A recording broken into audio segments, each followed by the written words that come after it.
Hello, ladies and gentlemen. Welcome back to day 2 of chapter 8. Today we'll be looking at interpreting confidence levels and using confidence intervals wisely.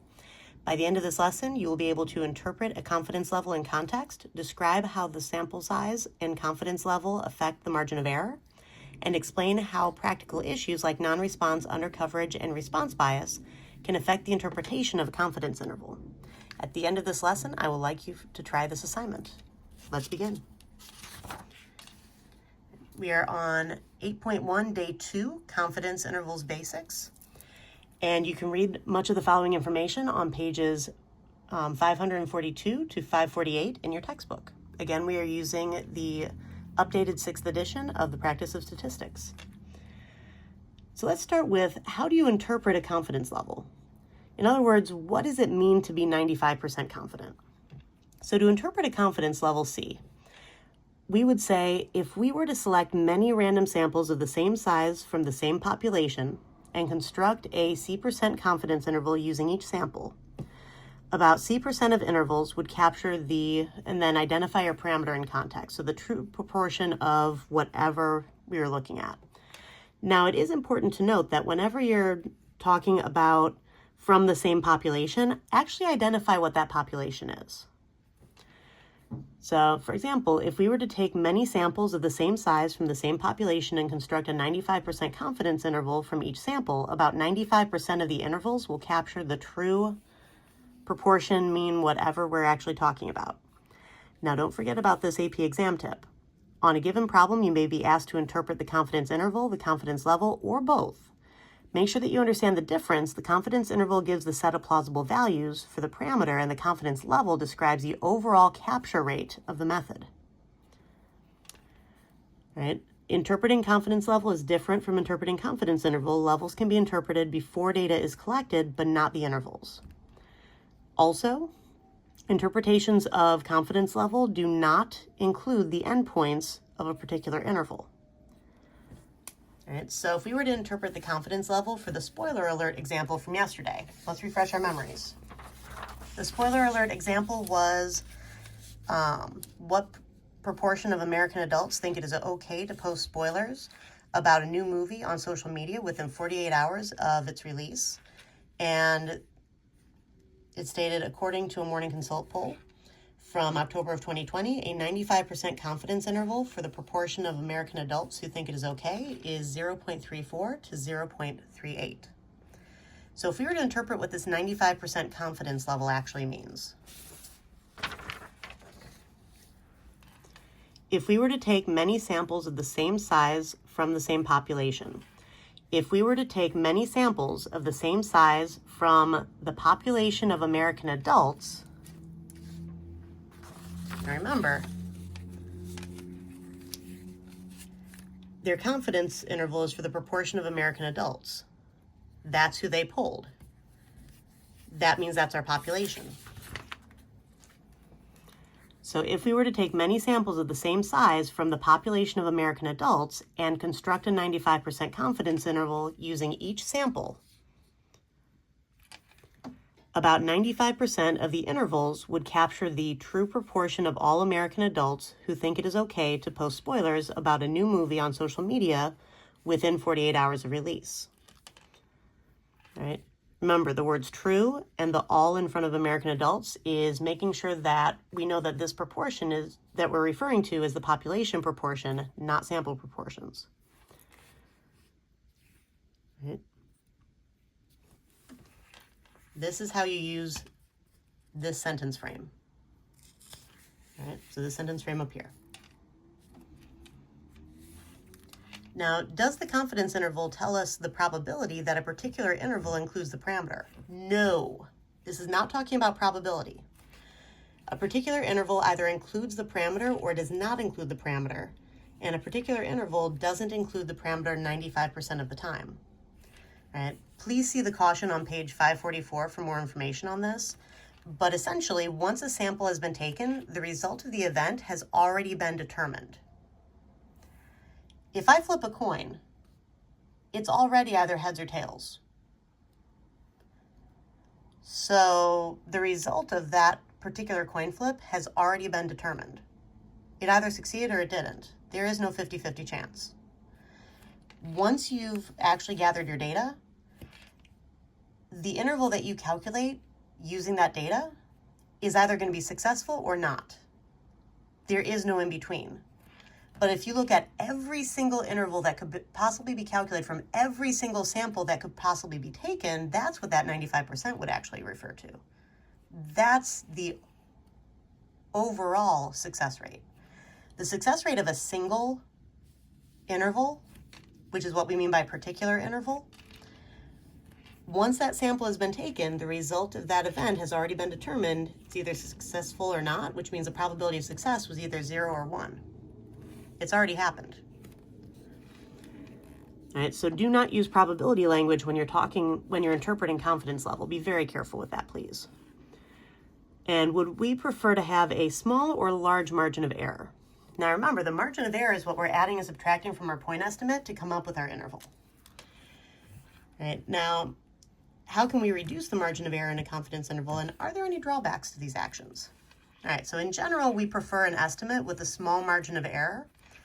The margin of error gets smaller when we do the following. Now, first of all, small margin of error. What's more useful to us?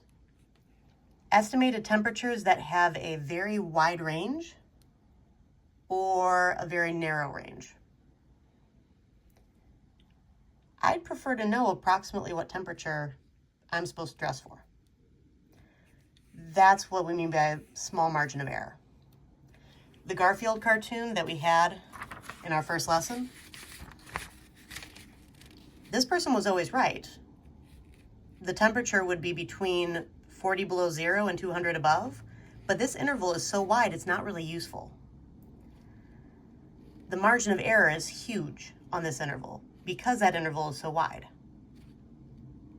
That's why we prefer small margin of error. All right, so there are two ways to do this. Method number one, the confidence decreases. If you have a lower percent of confidence, that means that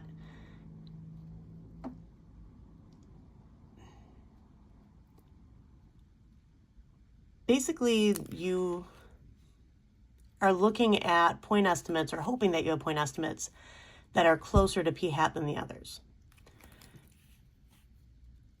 So when confidence decreases, to obtain a smaller margin of error from the same data, you must be willing to accept less confidence. There are going to be fewer points really close to the center, to the true proportion. And the farther out you get, the higher the percent of all of the possible sample proportions that will be within that distance of the population proportion you're going to be dealing with. So the more you decrease your confidence, the smaller your margin of error. So confidence level goes down, margin of error also goes down. Sample size, as n increases in general, increasing sample size is going to reduce margin of error for any fixed confidence level. Now this is because we're looking at a certain multiple of the standard deviation. And if we can decrease standard deviation, we can decrease margin of error. And any standard deviation we have ever calculated for a sampling distribution has had the sample size in the denominator. The bigger your denominator, the smaller your answer. Thus, increasing sample size decreases margin of error. Now, the price that we pay for reducing confidence level is that we are less likely to get a correct estimate, an estimate that actually captures the population parameter. And increasing sample size is generally more costly and time-consuming in terms of an actual study.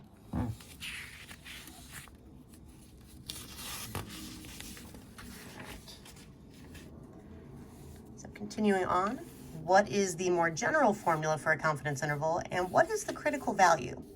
Now, in our introductory M&Ms activity, we started with a point estimate p-hat.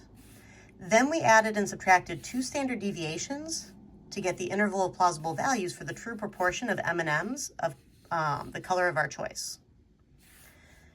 That means that we could rewrite the interval as the point estimate plus minus the margin of error. The point estimate would be p-hat plus minus 2 times the standard deviation of p-hat.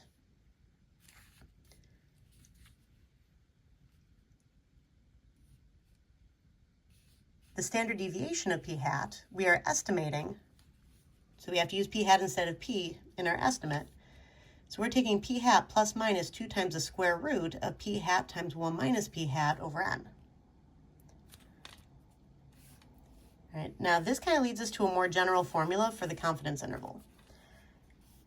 The point estimate is our statistic. That was p hat. Plus minus our critical value, which we'll get to the definition of in a moment. But the critical value is directly related to our confidence level. Basically, within how many standard deviations we can expect our point estimates to be a certain distance from our parameter. And then times the standard error of our statistic. Standard error is standing in place for our standard deviation. Again, we'll get back to this here in a minute. Now, this second formula is given on the AP Statistics exam, and in future lessons we'll discuss how to use this formula to develop the more specific formulas for estimating a proportion and for estimating mean. All right, now for our definition, the critical value is a multiplier that makes the interval wide enough to have the stated capture rate. And something to note is that the critical value depends on both the confidence level C and the sampling distribution of the statistic. So we use a critical value of 2 to be 95% confident in our M&M's activity. Based on the empirical rule, approximately 95% of all sample proportions will be within 2 standard deviations of the population proportion. If we wanted to be 99.7% confident, then we could have gone 3 standard deviations in each direction. Greater confidence requires a greater critical value, which means that you have a higher multiplier, which means you have a larger margin of error. That's why decreasing the confidence level decreases the margin of error, because you have a smaller multiplier then. Now, the reason I'm saying it depends on the sampling distribution of the statistic is that it depends on what shape it is, whether or not it can even follow the empirical rule. Now, does the margin of error account for bias, such as non-response or poorly worded questions? No. The word error is defined as a mistake. Unfortunately, this term, the term margin of error, is a bit misleading because of this. We do not report the margin of error for an estimate because there has been a mistake made in the data collection. The margin of error is reported to account for the variability in the sample results that occur due to the fact that we are taking a random sample. The error refers to the difference between our estimate and the true value. Remember, our sample proportions are very rarely going to be the same as our population proportion. There's going to be a difference between those. That's the error. A better term might be margin of estimation error or margin of sampling error. But, we don't like to be too wordy. And for our last example for this lesson. So example 2, as part of a project about response bias, Cody surveyed a random sample of 40 students from his school. Both of Cody's parents are dentists, so many of the survey questions had to do with brushing teeth. One of the questions required students to state aloud whether or not they brush their teeth twice a day.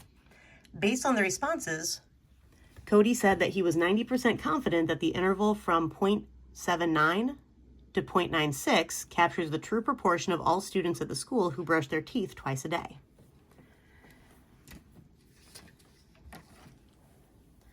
All right, so before we start highlighting anything, let's take a look at the types of questions we need to answer. Explain what would happen to the length of the interval if the confidence level were increased to 99%. So what were we at before? We were at a 90%. So we were 90% confident. So if you've increased from 90% to 99%, increase in confidence increases your multiplier. In other words, your critical value, which therefore increases your margin of error. So the confidence interval would be wider because increasing the confidence level increases the margin of error. And it'll be wider because you have to add and subtract a larger number from your point estimate. All right, so the confidence interval would be wider because increasing confidence level increases the margin of error. Explain what would happen to the length of a 90% confidence interval, so we're back to the same level of confidence, if the sample size was increased to 100. All right, so increased to 100, it was previously at 40. Now, if you increase sample size, that means you're increasing this denominator right here. Increasing a denominator decreases the overall value, which means that the margin of error has gone down. So this thing would be narrower, which is why I'm saying that the confidence interval would be narrower than the original 90% confidence interval, because increasing the sample size decreases the margin of error. But this is why that all works. And finally, describe one potential source of bias in Cody's study that is not accounted for by the margin of error. Well, his parents are dentists, and he asked people to state out loud whether or not they brush their teeth twice per day. I don't know of many people who would want to admit to poor hygiene. So the margin of error doesn't account for the fact that many students might lie about their toothbrushing habits. Like, seriously, who's going to admit to that? It's like when the DMV asks a woman their weight. Most weights on most driver's licenses, they're not accurate. Who's going to tell the truth to a stranger? All right, so the margin of error doesn't account for the fact that many students might lie about their toothbrushing habits. It doesn't account for possible response bias with this. All right, I'd like for you to try this lesson, or try this homework assignment, and I will see you in class.